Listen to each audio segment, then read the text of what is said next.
what's up, guys? Welcome to the Max Maxwell Show, and today I have a special guest. Now, when I say special, I just don't mean somebody like ordinary, regular. Like, there's not many goats that come through the studio, and I'm pleased to have a goat with me today. Somebody who's seen the highs, the lows, the highs, the lows, and who's someone who's actually a personal mentor of mine and somebody that I do business with. So welcome to the show, no other than Komichel Johnson, my guy. What's up, brother? What's up, man? It's been a long time coming, man. Too long, man. So too long, man. It's not too many people that I would deem like a personal friend, mentor to me, and you're one of them. Someone that I could call when I go to Atlanta to hang out. That's right. And call because I need some business advice and stuff like that. And so that means you've been through the ranks. You've been right through the coals. You've been up, you've been down. And that's the type of entrepreneur that I respect. Somebody has wins, some losses. Exactly. And keeps pushing, man. So where you from? First of all, I'm from Gulfport, Mississippi, man, but I live in ATL now, man. In ATL, so That's Gulfport. right. You went to college down in the Gulfport? No, actually, Gulfport, Mississippi, small town, man, and I had big dreams, had big hoop dreams, right? Yeah. But they were more collegiate, man, and left Gulfport, went to college in Morehouse, man. Okay. And going to Morehouse completely changed my life. So you like one of those, the Morehouse guys are very prideful. They're like, yo, there's Morehouse. Yeah, very prideful, very proudful. Go to Morehouse, man, and go to Morehouse, man. It was a reset button because a bunch of cool brothers, man, you know, great backgrounds, but hey, it was a reset button. It was kind of man in high school, you get to Morehouse, hey, guess what? Everybody's the man. So what is it like? You know, I didn't go to college. What is it like going to a HBCU like Morehouse? Man, it's life changing, man, because you get to experience, man, black excellence at the highest level, man. And your son recently just got. That's right. Got a son. Hey, KJ, looking at this son, so he started it, right? I have 3 more. Come on, brothers. 3 more. You want them to all go to Morehouse too? All go to Morehouse. So how old are your kids? So 20, 18, 16, and 12. So you got they back to back lined up about to go out the door. Back to back line up going out the door, man. You got the 12-year-old. He's gonna be there for a little bit. He's gonna be there for a little bit longer, man. What's this gonna be like when he's in the house by himself? Man, that's gonna be crazy. That's gonna be crazy because he got his oldest brothers he's looking at, and he already kind of thinks he's the man. You know what I mean? Because he got to coach up to his brothers. But that's gonna be crazy, man. It's gonna be good though. So Morehouse was good for you. You met your wife in Morehouse, right? Yeah, I did. She went to Spelman. Okay. And so we met there, man, at a party. Okay. And she was the first chick that I realized, man, that her brain worked differently than mine, man. I was so impressed by how her brain works. Yeah. Man. I was so like, you was wow. like, when you seen this, I said, I gotta make this mine. I gotta do this. I gotta close the deal on this one. Gotta close the deal. That's what's up. Yeah. And so you went to college. What did you go to college for? I wanted to be an engineer, man, and at that time, everybody said go to college and get a what? Good job. Good job. Good job. So you graduated and you got a good job? Graduated, I said, okay, you know what? I graduated from Morehouse, then I went to Georgia Tech, thought I would be an engineer, and double electrical engineering for those folks, and I hated it. I'm in class, man, this is for the birds, hated it. Filling out the first 2 semesters, and they say, okay, Mr. Johnson, listen, you got to get it together. I said, okay. So then I switched to industrial engineering, which is more business, and that's when my light bulb went on. So I love business. I love this stuff. So electrical engineering was more in the weeds. In the weeds, man, it was like ridiculous. Like, man, what is this, Ohm's Law and all this? I was like, man, this is... I have no idea what you're talking about. I have no idea what you're talking about, you know what I mean? And I was like, I'm good on this. Yeah. You know what I'm saying? And so did you go ahead and graduate from Georgia? No, so I'm at Georgia Tech, go to IE, so I'm there for 4 quarters. And at the time in school, you're on the quarter system, right? Yeah. And I said, okay, hold on a second. So I got a degree from Morehouse, then I'm got another bachelor's degree. I said, no, hold up, let me go. My claim to fame, hey, I'm a business guy, let me go get an MBA. So I left Tech, and then I went to Clark Atlanta University and got my MBA. Okay, got it. Still, and then now you got a job. And then when you went and got a job after that? Right, so I'm in grad school, so check this out. So school is fantastic. This is a real on tap. School is great. So I'm at Clark, and my friends thought I was crazy. I said, I'm not interviewing. They said, dude, why are you here? I said, I'm not interviewing. So you got the MBA program and you're like, you're not interviewing for no job. Yeah, I'm not here for no job. So the corporate folks, hey, Mr. Johnson, you going to interview? I said, no, I'm not interviewing. I'm good on that. I'm good at it. I'm here to get the knowledge because I knew, and we're in business school, right? So I'm saying we're supposed to be what? Getting a master in what? Business. shouldn't we be starting a businesses? business? That's logical. But, school, what I saw, taught you how to be an employee, how to get into the rat race. And I was like, man, I'm good on that. So out of all the colleges you went to and all your years you spent in college, what was the biggest thing you took from going to a university? Colleges teach you how to take in information, dissect it, and regurgitate it out, right? That's kind of what college taught you, right, in the big scheme. But the environment being in the HBCU kind of help you, you get lifelong friends, and the camaraderie and the brotherhood, was so important. So you would say probably the best thing you got out of that was friendships and people in the network. That's right, the network. The network of people at Morehouse was incredible. So I'm assuming you're still friends with some people you went to college with now. Those are my boys. Okay. You know what I'm saying? Okay. You know what I mean? Those are my boys, Got it. Talk to them today, So you're like, yo, I'm in the MBA program. You're the weird guy because you're not interviewing to get a job. What do you do next? So I'm in school. So this is 99. So I'm reading, and I saw that I'm reading all these autobiographies of these guys who built this wealth and was able to pass down to generational wealth to their families. And I noticed one common thing. Everybody had their hand in real estate. So I'm a type of guy, hey, let's not reinvent the wheel. So maybe if I do this, I have a higher probability of creating generational wealth for my family. And succeeding. So my first year business school, I started a home building company, but not knowing nothing. That's very important. I didn't know anything about real estate. I just knew I wanted to get into it, and I just took the leap of faith. You know what I mean? That's something to talk about, because people are always afraid to make that jump without getting all the information they need to start. That's right. So you just say, I'm gonna make a home building company. Did you own a home at that time? Absolutely. No, first of all, zero experience in real estate. Zero. So you never even bought your own home at that time? I hadn't even bought a house at the time. I was in the process of buying a house. Okay. I just closed on a house. And I said, okay, this can't be too hard, because it's like, manufacturing, you put a foundation in. This is steps. There are guys, A, B, C. So I think I'm a decently smart guy. Anybody can figure this out. We can count to 10. Yeah. That was my logic, right? You know what I mean? So it wasn't too difficult. Yeah. In my mind, So you started building homes. How'd that work out for you? So I started building houses, and the first thing, I found someone who was doing it, because what you don't want to do, let's not reinvent the wheel. Max, I look at you, man. You've done so well, just educating the public, man, and just educating our folks, man. Kudos to you, brother. Thank you, man. But again, I found a mentor, right? And I said, hey, I want to get into this business. And I literally harassed him. I was persistent. And he said, okay, you know what, Mr. Johnson, Komichel, I'm gonna show you the game. So you didn't give up after the first couple of times he's telling you to get up out of here? Yeah, I didn't give up. He said, man, I just like you. I like your style. I just like, your focus, and you seem to be sincere. I'm gonna show you. I'm gonna show you this business. So somebody takes you under their wing. And you start to learn about the home building process. That's right.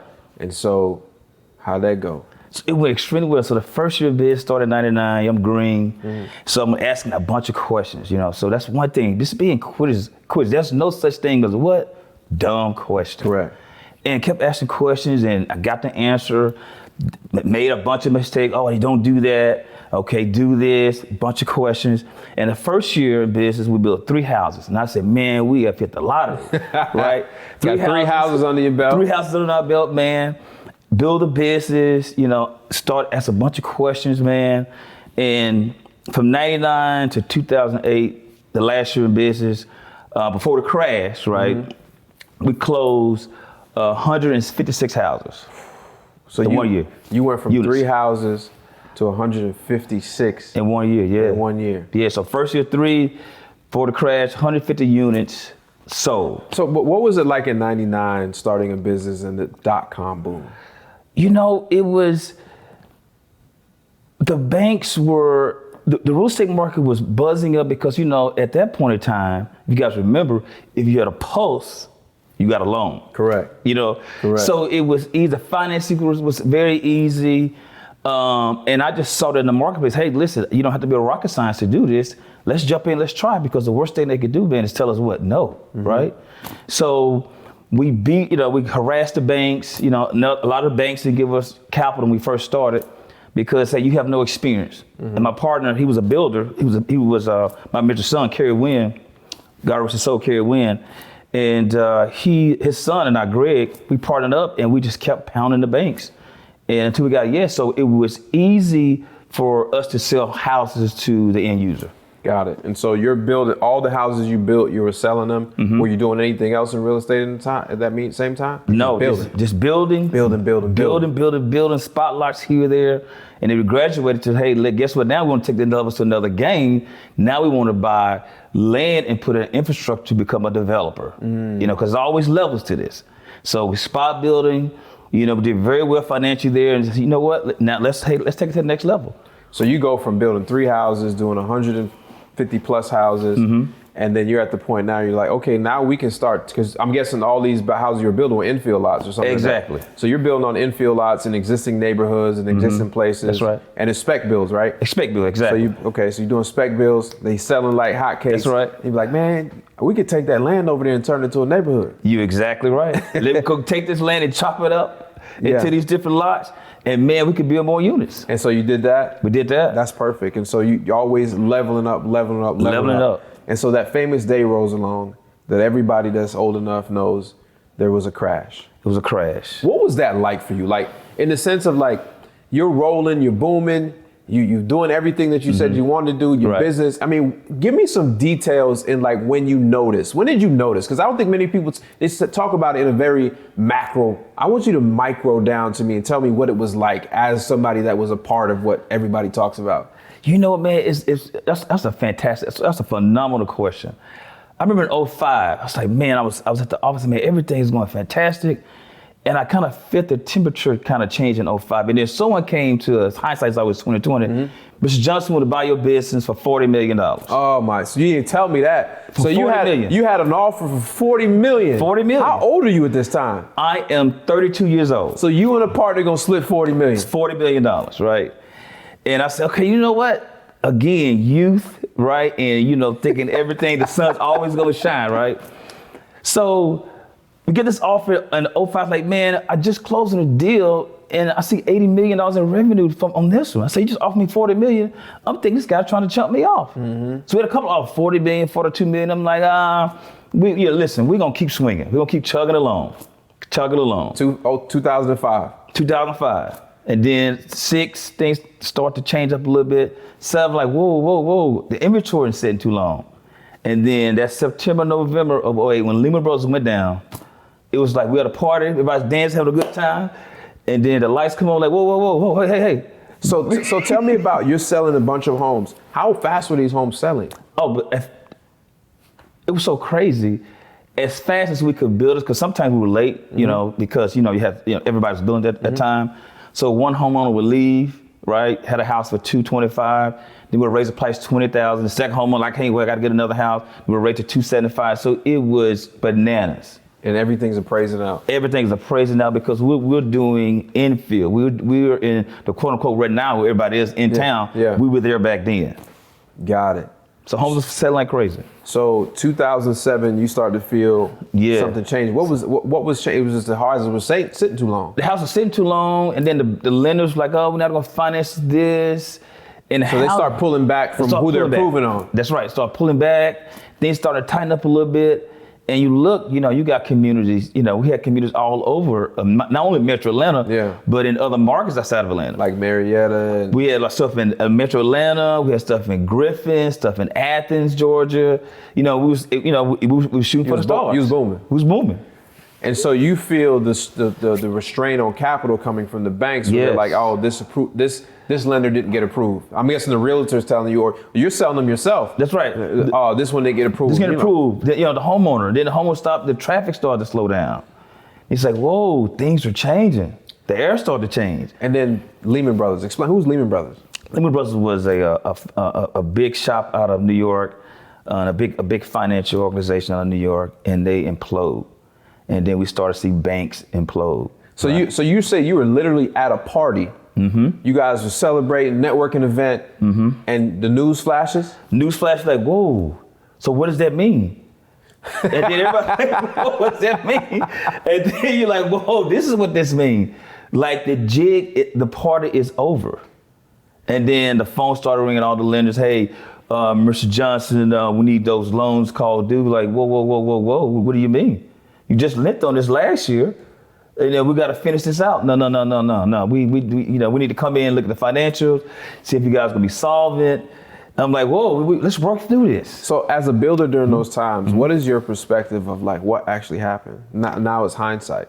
What actually happened was not paying attention, not listening to your advisors, and not, just pay attention, right? Because again, it wasn't brain surgery. If you really think about it, like clients was buying houses based on their credit.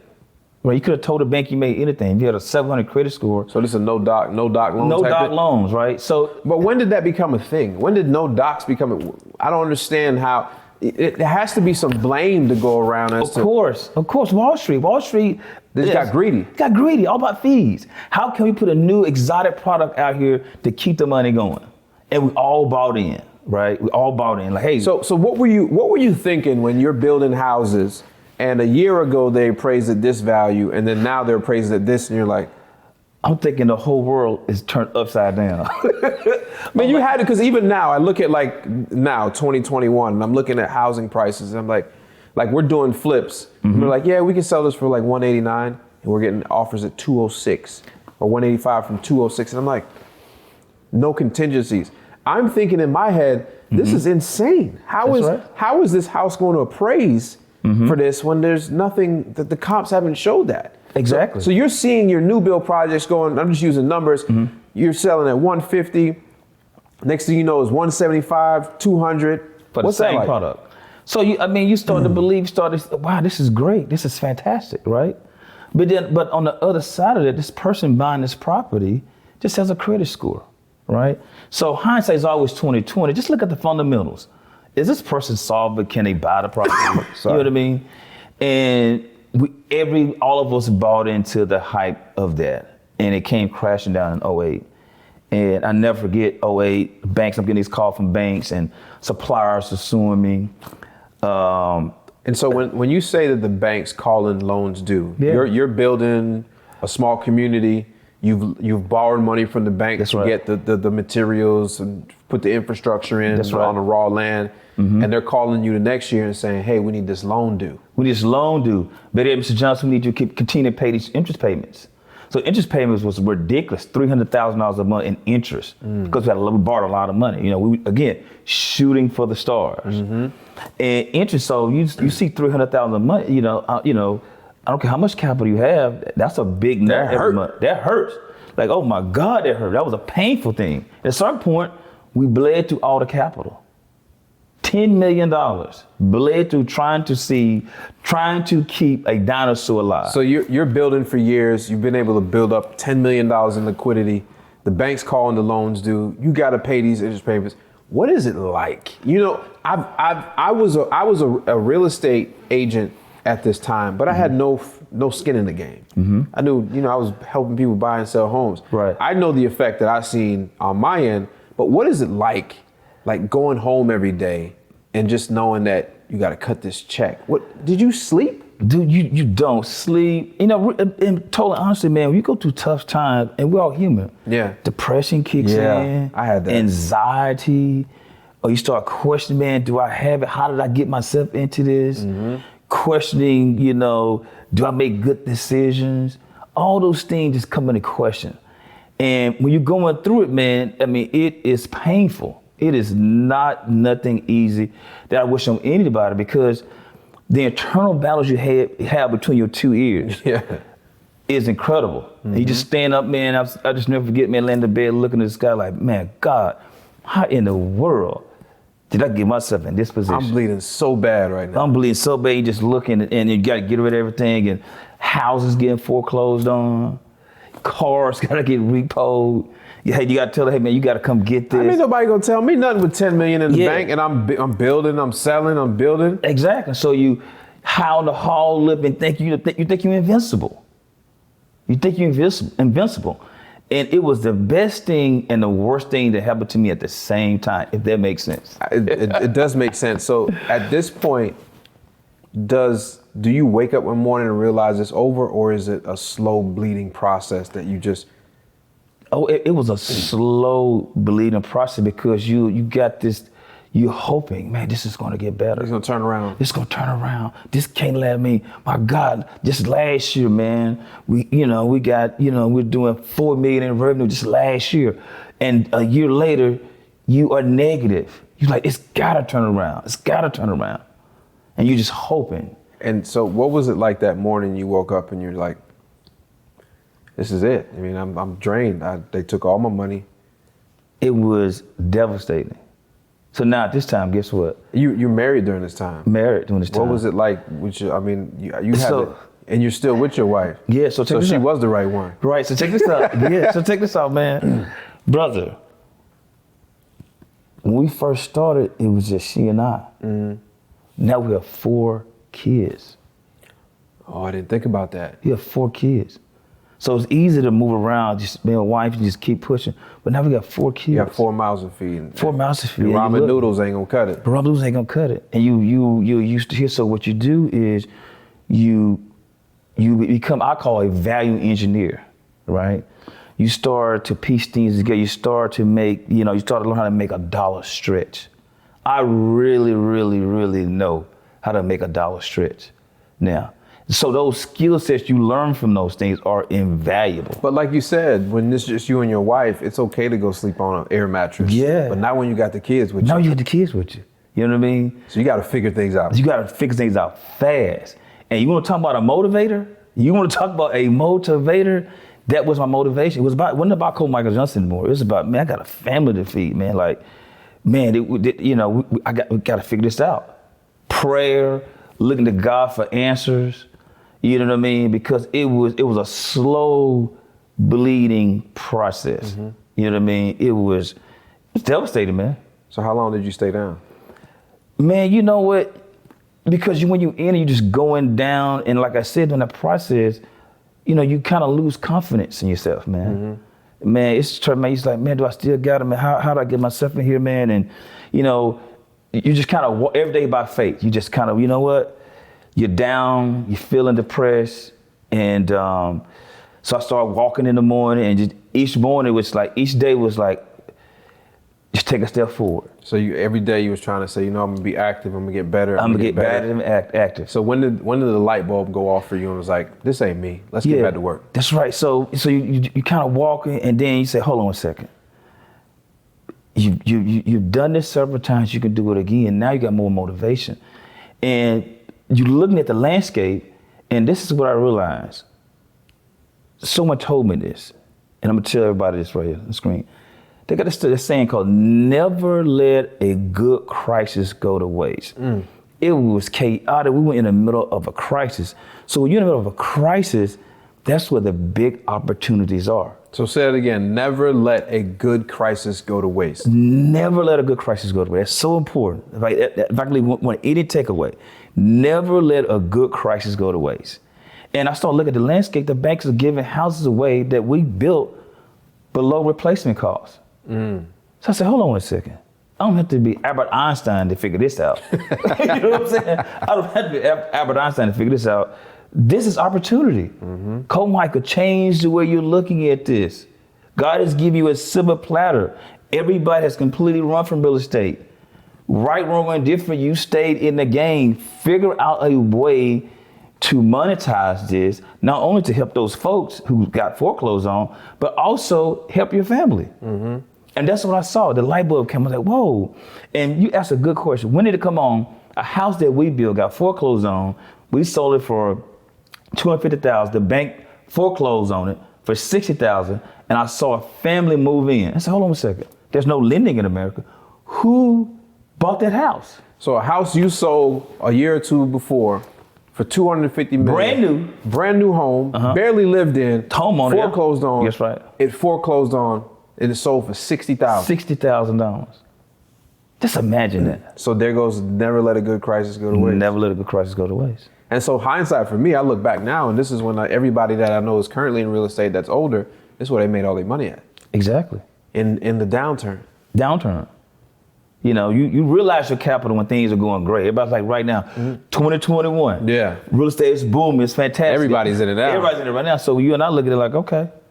I'm waiting. We've seen this. We know how this story goes. Correct. I read this book before. Exactly. I know. I watched this movie. Yeah, I've seen this movie. So the light bulb goes off, and what do you think?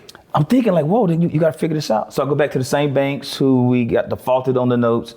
Mr. Johnson, you're toxic. You're credit risk. So hold on one second. I just flying around with you on your private jet, just eating dinner, Christmas dinner at the big bank. And now I'm on the outside looking at, hey, Mr. Banker, let me in. Like, no. So I said, okay. The same people you made millions with. Same people I made millions with and for. Said no. I was like, okay. So as you start walking, your confidence started slow coming back. I said, okay, I'm gonna remember that. You're gonna regret the day you turn your back on Mr. Johnson. Right? So your confidence started to come back. The swag slowly started to come back. It's not like you gave the loans out to the people that was in the house. You built the product. I built the product, and Mr. Banker gave me the money to do it. And Mr. Banker will use your appraiser. You know what I'm saying? I'm just the guy that's facilitating the bill. Exactly. But I'm toxic. So I said, okay. And so I'm going to the banks. They said, you're toxic. So I said, okay, cool. I never forget this. I read this book called Who Moved My Cheese, right? And the premise of the book is, hey, guess what? The cheese is always out there. So folks, the money is always out there. There's no secret. This is the secret. This is what you gotta do. I take this blue pill and it's gonna happen. There's no secrets. It's hard work and determination, right? And the cheese had moved. It wasn't in America anymore. The cheese was in foreign countries. China, Russia, all them guys. Russia, South Africa, Israel, the UK. So when I looked at my perspective, I said, hold on, I'm focusing on these American banks. Hold on, I got a whole world out here that would love to buy these properties. And that's what we did. We started selling properties to foreigners, right? And also too, man, be careful what you say, because I should look at wholesale. Wholesalers stay in the game. Because I just talk about wholesale, like, man, that wholesaler ain't got no money, man. I'm a big developer, I'm beat my chest. Yeah. Listen, never get too high on your highs, never get too low on your lows, because you just never know what may happen. We become wholesalers, in effect. So you start wholesaling the same exact properties you were building back then. That's right. Like all the other builders, now you picking them up for 60. 60. And you sell them to the guys that's still liquid from overseas. That's right. That's right. Won't he do it? So you become big at this point. I become big, so we start slowly, and at that time, the real estate agents, Max, it was crazy. An agent would have 20 properties, because Georgia is a non-judicial foreclosure state, meaning that if you don't pay, you don't stay. So every month, the agent would have 20 properties, the next month, 30, next month, 40. So it was so bad, the real estate agent didn't have enough signs to put in front of the properties. So you just call me. Just call me. So my perspective changed because of the crisis. It took me a while, but I got to it. My perspective changed, my motivation changed. I'm a much more humble guy at this time, you know what I mean? Just things change, and we become dogmatic, and we just really take over the game. So it's crazy, because at this point, I talk a lot about, looking at something bad and seeing, an opportunity. Yeah. And so an opportunity is what you've seen out of the darkest days you ever thought. You thought you would never see those days again. Never. And so out of them dark days, you've seen an opportunity where most people folded until this day swear they'll never get back into real estate. That's right. You turned around fast. Fast. And you said, you know what? I lost all this money. I still know the real estate game. That's right. Wait, that sold for 60? I sold that for 250. All right, I'm gonna go around, and you went to go find the money. Because one of my favorite sayings is, a good deal never searches for money. Money always searches for a good deal. You just had to go find a new cheese. That's right. The cheese moved. The cheese was outside the U.S. You're exactly right. So you pumping wholesale deals out now? I'm pumping wholesale deals out, doing renovations to clients, and doing that process because my background was new construction systems, right? So again, when you go into something new, you're going to make mistakes. Don't get buried to your mistakes. Correct. You know what I mean? So we had some renovation issues with different renovations, and the house didn't turn out right because everybody's trying to survive. Some of the contractors stole the money. I'm like, oh my God, here we go with this again. And so we just worked through it, kept pushing, learned the system. Okay, this is how we need to put our process in place so that doesn't happen again. But we had growing pains. Yeah. You know what I mean? And so I'm dealing with new people because again, everybody left the space, man. And so I'm picking up a couple lessons in like it's crazy because I would have this conversation with you off camera. Like you just happen to be here. You know what I mean? And so a couple lessons is never get too high on your high days, never get too low on your low days. That's super important. But also when you in your dark times, you got to look at the light. You got to find the light. You got to find the opportunity in this crazy time that you're in. That's right. And you found it. And you went forward without knowing the entire process. That's right. And so creating systems is another important lesson. That's right. But don't let not knowing the systems stop you from starting. That's right. Let's learn them along the way. Let's learn them along the way. We're gonna make way more money than waiting to start. Exactly. You don't have to know everything right now. Just try. We made a ton of mistakes. In total transparency, we had some client that was pissed off at us. Oh, my house didn't get finished. Oh, this didn't happen. Hey man, we tried our best to try to do it, but they was pissed off. But talk to Mr. Banker. Talk to Mr. Banker. We just kept pushing. Guys, that didn't work out for us. We learned from that. That client gonna never be satisfied with us. We gotta keep pushing. We're not gonna get buried to our mistakes. And that's what I tell one thing. Don't never get buried to your mistakes, because a lot of people try to paint you, this happened, oh, you are a piece of trash, or this happens, or you this. Hey, what you do, you keep going. You keep going, because eventually they're gonna turn around and say, hey, they wanna go to partner up with you, they wanna do deals with you. So don't stop. Take your failures right on your chin and keep rolling. And keep rolling. I think for me, some of my failures are some of my best lessons learned ever. Preach. And so it's allowed me to keep moving and learning to the next level. I mean, I still fail to this day. That's part of the process. You're in my office there. You see the conversations I'm having with my team. We have failures on a daily basis, but that's right. Somebody ain't even left the start line yet. You gotta start. Yeah. Yeah, man. So life for you, you start to realize the system. You start to see your thing. At this point, where do you go? I mean, you're wholesaling like crazy. How long does it take the market to start to kind of correct? Right. So information and just staying close, so let's segue back. In OE, I go to see Mr. Egbert Perry, mentor of ours.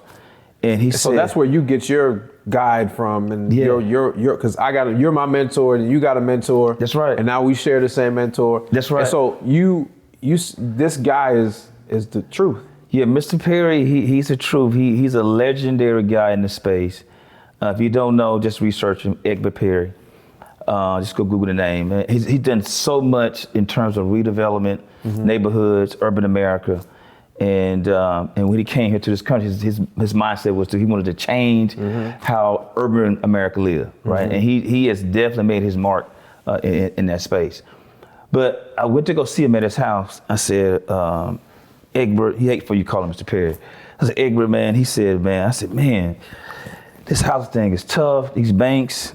And I remember asking him about filing bankruptcy. He said, no, come back, don't do that. This is when you're getting kicked in your teeth. Getting kicked in the teeth. But he gave me a bit of information that he told me that the housing market was not gonna come back until 2015. So that was 7 years when I talked to him. And so when he told me that, I looked like 1, 2, 3, 4, 5, 6, 7. Are you serious? What you gonna do for 7 years? What you gonna do for 7 years? So having information, having people around you, not necessarily for, hey man, give us some money or this, and this. Let's have information give you insight. And we gave it an insight, I pivot, like, okay, you know what? That's over, bury that. Wholesaling. Let's go to things have changed. Yeah. And we got into the space, made some lumps, made some mistakes, did some things that were right. And the things we did right, man, excel, and we just kept pushing. So first were the foreign investors. Then guys, as you know, years later, the United States, the hedge fund guys come in and say, hey, it's our turn. So this is when some of our biggest companies like Invitation Homes. That's right. And was it Black? They're backed by Blackfield. Yeah. Blackfield, yeah. So those guys, this is when they start to pick up houses one. That's by right. one by one. I think Invitation Homes has, is it 70,000? 80,000 homes. 80,000 individual homes. Individual homes in America. But they started picking them up during that time, right? That's right. One by one. They bought 40,000 homes one by one. So all the wholesalers out there, listen, you're in a vibrant business. Anybody say, hey, that doesn't work. Listen, I am a living witness that it does, right? It helped me get my family out of the bowels of financial ruin, to generate, a multi-million-dollar business wholesaling, and it works. It works. So let's talk about present day, Komichel Johnson. I love it. You are still buying up wholesaling. You're doing some wholesaling. That's right. You're buying up deals because now you got all this money. That's right. Backing you. You got your own money. That's right. And so tell me about what you're doing now. So now the market's in a fantastic place right now, right? So we have a wholesale model that kind of runs itself. We've got some new construction deals we're doing in Metro Atlanta. We're buying key positions, dirt, not only in Atlanta, but that's why we're here in Winston Salem, right? We got opportunity, and man, thank you for inviting me down. Definitely appreciate it. We got deals we're gonna do here. We're gonna be in Charlotte. We got things we're doing in Texas. So now, understanding the past, right? We understand, hey, listen, the market is where it is right now. Hey, let's expand smartly this time and expand into doing the development deals across the country. That's what we're excited about it right now, man. And so what's cool is that we've met and we've started to work in synergy and we started doing deals. Right. And we started saying, hey, let's just buy up a bunch of rentals now. That's right. And so now you and I, we're out buying rental packages. That's right. 15, 20, 30, 40, 50 houses all at once. That's right. In order to grow what we see coming next. That's right. So if you out there right now and you want to send us a deal, you can send me the deals at deals@ventureatlas.com. We'll put it down and below. And if they got, now you're buying in Atlanta like crazy. That's right. And you buying houses, you buying dirt. That's right. Which means you're buying just empty land. How can somebody reach out to you? It's very simple, man. I'm on the ground. Basically, my name, Komichel Johnson, Johnson. We'll put it right below. That's right. Put it right below, and you can just DM me there. I'll direct you to the right person on our team. But we're buying heavy in that market, and we're excited about it. So some good things are gonna come. Yeah, hit me there. So we're far from done. It's so many things that I learned from you, and just here's something I'll say that I realized from you. You are a nerd when it comes to this stuff. Yeah, I am. You're a nerd. And am. I have some of those same qualities. When I get into this, I want to dive down, and you become real good at this one thing and you try to repeat it over and over and over again. What I see these days is people try to run to whatever is the new shiny object, whether it's, hey, I'm wholesaling today, I'm doing Toro tomorrow, I'm doing this, I'm doing that, or hey, I'm in wholesale and I'm working on these type of leads, these type of leads, these type of leads, these type of, and you don't even know how to master any of the leads. That's right. You ain't mastered probate yet. That's right. But you over here worried about delinquent taxes. And so you got to do that. So what do you say to new wholesalers, new investors coming into the real estate game? What word of advice would you give them? I would say stick with one channel and master the channel. Let's not run over here, there. Let's focus on one channel. And I have a saying too. Focus. You guys know what focus stands for? Follow one course until successful. Focus. Drill down on one channel. Focus on that. Once we master that, then move to another channel. But focus. And so also, that wholesaling is not like you talked about earlier, it's not like the gutter of real estate. No. I think, and I know that wholesaling, the principle that it teaches you is how to, one, find problems, solve them. Right? And how to identify a deal. Oh my God. And if you can identify a deal, you'll never be broke for the rest of your life. Never. Because like I say, good deals don't chase money. Money always chase good deals. Exactly. And if you can identify the deals, there's always going to be somebody knocking on your door. Let's talk some about some development stuff. Okay. You're hanging out with Mr. Egbert Perry. That's right. A legend when it comes to being development. What are you guys doing now? Are you doing commercial development? Residential development? Where are you at now with that stuff? So we got this thing called an integral collaborative, man. Thankful, man, you're a part of it, man. And what we're doing, man, we're going around initially the Southeast United States, and we're identifying targeted areas to where we're going to come in and do mixed use deals that make sense for the community. Right? So this is like good dirt, good pieces of land. Good piece of land and good MSAs. And MSAs stand for metropolitan area. Good areas, Charlotte, we're here in Winston Salem right now. And we're looking at opportunities to where we can come in and improve the community, improve the tax base, and provide good quality housing in these target zones, man. Got it. And so is any of this any like affordable projects or these, what type of projects are they? Both, Okay. man. We got affordable projects and then we also got market rate stuff. But our focus is really helping our people with affordable projects because right now housing is out of control, right? And our whole coming together with the collaborative, is to, hey, there's an issue. How can we help solve this? Provide quality housing, affordable housings for our people. And yeah, that's important. I mean, I know even here in our city, we have a affordable housing crisis, which I'm pretty sure is echoed all across the country. That's right. And so, if I'm not mistaken, Mr. Egbert got his start, or he's mastered the mixed use game. That's right. That's right. And so, is that something you plan to continue? And I know we got we got some great people in our group that are part of that, including like Brandon Rule, which he's going to be on a later podcast as well. That's right. But do you guys continue to plan to do that? Is that something where you want people that are watching now to reach out to you and send you those things? And how can they identify? Because I think as a wholesaler, you want to continue to rise up. Will they have an opportunity to work with you if they can bring you something? Of course. I mean, if you're a wholesaler out there, the same skill set you use in finding houses, guess what? If you've got vacant land or land position, send those to us. We'll love to partner up with other wholesalers on that. I mean, because at the end of the day, wholesalers are on the ground. They understand the pulse. They're not too high up here to where it's they're in the clouds. They are on the ground making things happen. So wholesalers with land across any of those markets, just send it to us. We'll take a look, definitely. And below here, guys, we'll put the best way to reach out to him.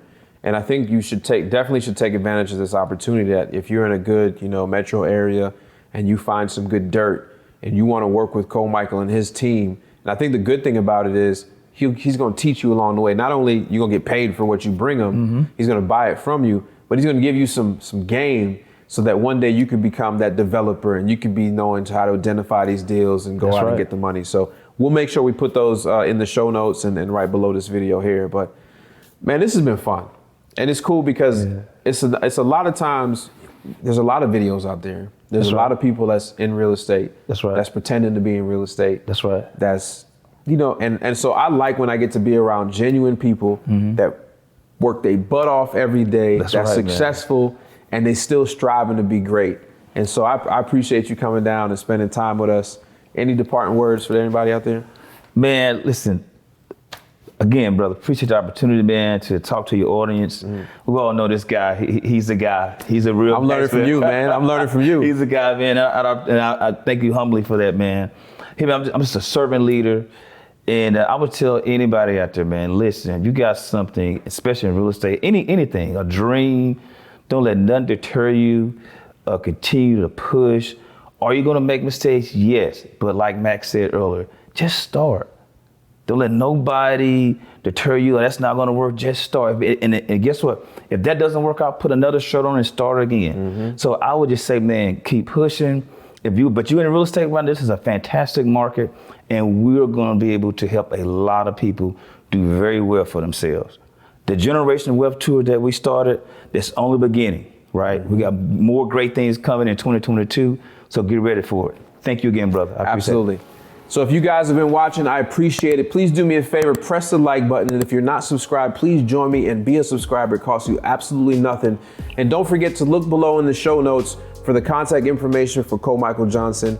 And listen, in the comments, do me a favor. Tell me what you learned most from this guy and what you want to achieve in the future, because I'd love to know.